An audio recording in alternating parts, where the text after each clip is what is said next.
Muling nagkita itong si Juliana at Alex para pag-usapan kung ano ang gagawin nila sa kanilang anak at kung bakit pumayag rin si Juliana na magpa-DNA test. Habang nag-uusap naman sila, wala silang kamalay-malay na nakasunod pala ang kapatid ni Juliana at dumarami na ang nakakaalam sa kanilang sikreto. Masakit nga ito para sa kapatid ni Juliana dahil pinagtatanggol niya ang kanyang ate na wala siyang ginagawang masama, pero ang totoo pala siya ang nagloloko at hindi itong si Victor.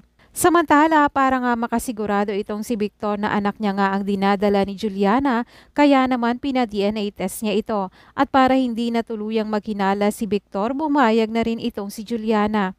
Habang nagpapa-DNA test naman sila, ay nakita sila ni Sylvia. Kaya nang makita sila ay agad nang nag-isip itong si Sylvia na bakit kailangan pang magpa-DNA test at siguradong hindi anak ni Victor ang dinadala ni Juliana.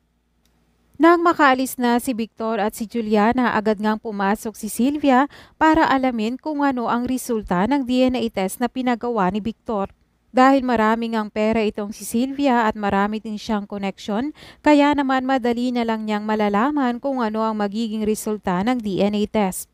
Sa kabilang banda naman, dahil lumabas na ang DNA test, nagkita na naman si Alex at itong si Juliana at pinakita ni Juliana ang resulta ng DNA test at positive ang resulta na si Victor nga ang ama ng kanyang dinadala. Nang malaman nga ito ni Alex, siya ay galit na galit dahil buong akala niya ay anak niya ito. Pero wala nga siyang kaalam-alam na si Sylvia na ang gumawa ng paraan. Nagbayad siya sa facility at nagawa ng paraan at ginawang positive. Dahil ayaw na ni Sylvia na tuluyang magkaroon pa ng ugnayan itong si Alex at si Juliana, lalo na't may anak talaga sila. Kaya nga naunahan ni Sylvia si Alex na magawaan ng paraan.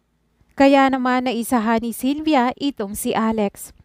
Nagawa ngang magbayad ni Sylvia ng malaking halaga para manahimik ang lalaking gumawa na maging positive ang DNA test. Gayunpaman, nang malaman naman ni Amelia na magkakaanak na ulit si Victor at Juliana, natutuwa siya dahil mabubuo na ulit ang pamilya nila ni Victor at matatahimik na sila. Pero sa usapan, hindi nga natutuwa itong si Alex, kaya nga gagawa siya ng paraan kung paanong masisiraan itong si Victor kay Juliana.